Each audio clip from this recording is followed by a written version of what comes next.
کپڑے پہنے تو حضور نے ٹھنڈی آہ بھری، فرمایا کاش یہ دھو کے کپڑے پہن۔ ایک شخص کو دیکھا بال بکھرے ہیں، کنگھی نہیں کی، تو حضور فرمانے لگے کاش یہ کنگھی کر لیتا۔ نفاست پسند آدمی پہ نا بوجھ بنتا ہے۔ جو آدمی، آپ کو پتہ ہے کہ امام شافعی تو فرماتے ہیں جمعے والے دن غسل کرنا واجب ہے، ماتے غسل نہ کرے تو جمعہ ہی نہیں ہوگا۔ اگرچہ ہمارے امام صاحب کے نزدیک سنت ہے۔ یہ سنت کب بنا؟ ایک دن نہ بہت سارے لوگ اپنے اپنے کام سے اٹھے مسجد میں آ گئے، مسجد نبوی میں۔ کوئی کسان تھا تو کھیت سے اٹھ کے آ گیا، کوئی مزدور تھا تو مزدوری سے اٹھ کے آ گیا۔ تو مسجد میں جب بہت سارے لوگ جمع ہوئے نا تو بعض لوگوں کو دقت محسوس ہو، تو رسول کریم علیہ السلام نے فرمایا کتنا ہی اچھا ہو کہ تم جمعے والے دن نہا کے آیا کرو۔ بس وہ صحابہ کا مزاج ہمارے والا نہیں تھا کہ تفصیل بتائیں، حکمت بتائیں، ملے گا کیا، ثواب کتنا، نہ نہائے تو گناہ، یہ کوئی نہیں۔ حضور نے کہا کہ نہا کے آؤ تو کتنا ہی اچھا ہے۔ پھر کسی صحابی نے کبھی بھی بغیر غسل کیے جمعہ ادا ہی نہیں کی، کسی نے بغیر غسل کے کبھی جمعہ ادا ہی نہیں کہ نا۔ اسلام بڑا خوبصورت دین ہے۔ حضور نے فرمایا جو کچا پیاز کھائے وہ مسجد نہ آئے، پہلے مسواک کرے، دانت صاف کرے پھر آئے۔ نبی پاک صلی اللہ علیہ وسلم نے فرمایا جو کچی مولی کھائے مسجد نہ آئے۔ مولی کھانا جائز ہے، پیاز کھانا جائز ہے، لیکن منہ سے بدبو آتی۔ نبی پاک علیہ السلام کا ظاہری غسل کیا بات ہے۔ میلاد مبارکہ میں نبی پاک علیہ السلام کی جو چیز بڑی کھل کے باتیں آتی ہوتی ہے وہ رسول اللہ کا حسن و جمال ہے۔ آپ کی والدہ، آپ کی والدہ، آپ کی والدہ سیدہ طیبہ طاہرہ حضرت سیدہ آمنہ رضی اللہ تعالی، اماں جی کہتی ہیں کہ میرے محبوب یا میرے بطن اقدس میں آئے تو جو تکالیف عورتوں کو ہوتی ہے مجھے ان میں سے کوئی تکلیف بھی نہیں ہوئی۔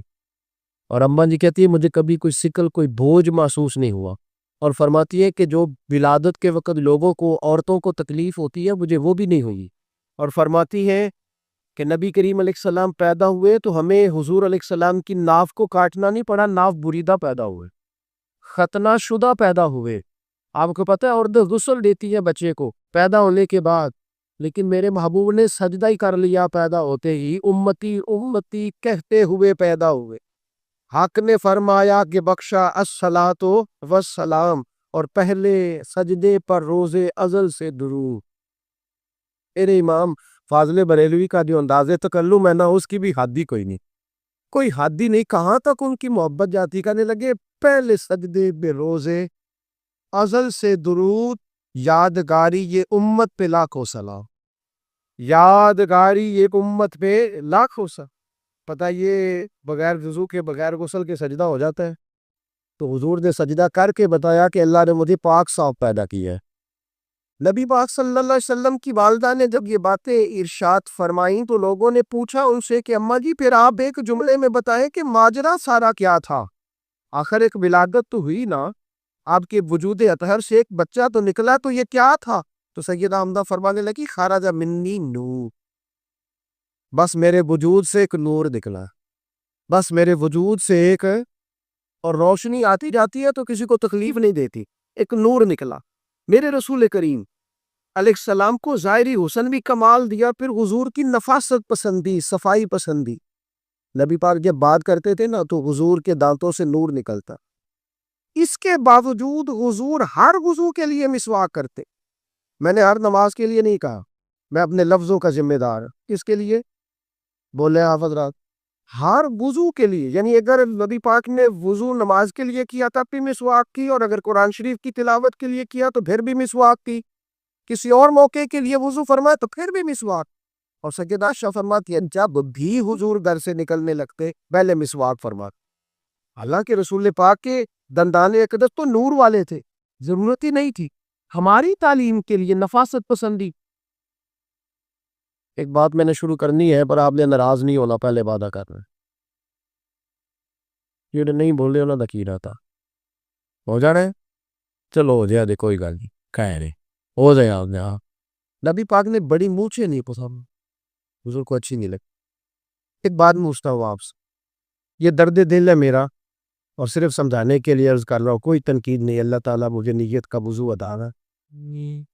ایک بات بتانا، اگر بہو کھانا پکا کے لائے اور سالن سے باہر نکل آئے تو پھر اس کا کیا حال ہوتا ہے؟ کئی تو بوڑھے پلیٹ اٹھا کے دیوار میں مارتے ہیں، ایسے ہی ہوتا ہے نا بھئی، یہ کیا ہے؟ اور اگر کبھی روٹی سے نکل آئے تو بیوی صاحبہ کا کیا حال ہوتا ہے؟ یہ کوئی طریقہ ہے کھانا پکانے کا؟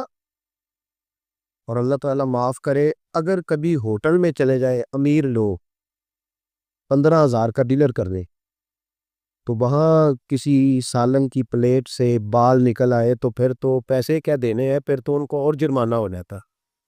یہ تو سارے بال نکل آئے تو مشکل، اور ویسے بھی جو نفاست ہے نا طبیعت کی، اس پر بوجھ بنتا ہے، بال کھانے میں ہو آٹے میں ہو تو بوجھ بنتا ہے۔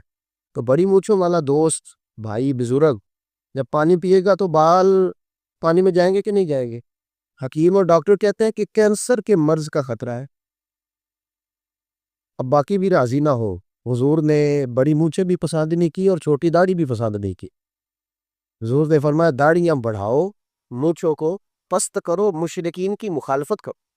اور ایک مقام پہ رسول پاک علیہ السلام نے یہاں تک فرمایا کہ جو مونچھیں پست نہیں کرتا وہ ہم میں سے ہے ہی نہیں۔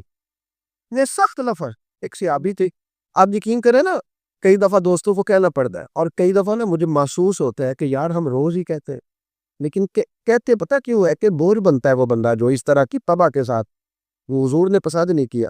ایک شخص نبی پاک کے سامنے آیا، قاضی عبد الدائم دائم صاحب نے لکھا ہے، بڑی خوبصورت بات لکھی ہے، کہنے لگے حضور کے سامنے وہ اکثر آیا کرتا تھا تو مونچھیں بڑی تھی، حالانکہ داڑھی بھی بڑی تھی، مونچھیں بھی بڑی تھی۔ 2-4 دفعہ حضور نے باتوں تات اللفظ سمجھایا، کچھ بندے نہیں سمجھتے، تات اللفظ سمجھاؤ یا بڑا کھول کھول کے سمجھاؤ، پر بات سمجھنے کو تیار نہیں ہوتے۔ پتہ نہیں کیا ایسا حسن ہے بھئی، جو حسن نبی پاک نے پسند نہیں کیا وہ کبھی حسن ہو سکتا ہے، کبھی خوبصورتی ہو سکتی ہے، وہ کسی کا ذاتی کلچر تو ہو سکتا ہے، پر دین کی تہذیب نہیں۔